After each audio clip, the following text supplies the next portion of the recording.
Oftentimes when we titrate, it's helpful to find a faster method. And in virtual titration, that is true as well.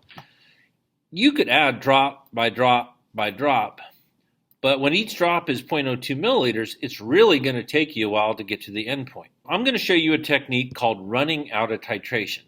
When you run out of titration, you're basically saying how much is close, and then you can repeat the experiment until you get to the exact value.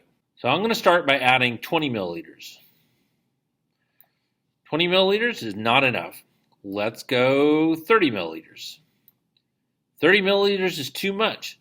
Now I can come over here and hit repeat, and when I hit repeat, instead of starting at 0, I'm going to go ahead and at least give it 20, because that's where I was before. 20 was not enough.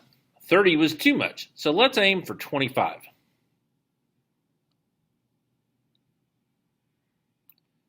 Oop, 25.5 is too much. Repeat again.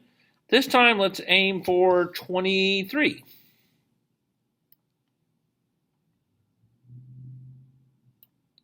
23 is too much. Now we're getting closer. This time I'm going to head for 21 and a half.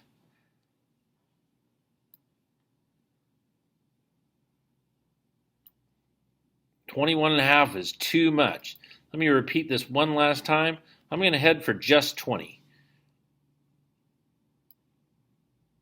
I know that 20 is not enough, and I could keep adding a drop at a time to see how long it takes, but I think I could try, let's go for 20.5. Not enough. 21. Not enough. So I know that it's somewhere between 21 and 21.5. So now I can go by drops, and let's see how long it takes me to get to an endpoint.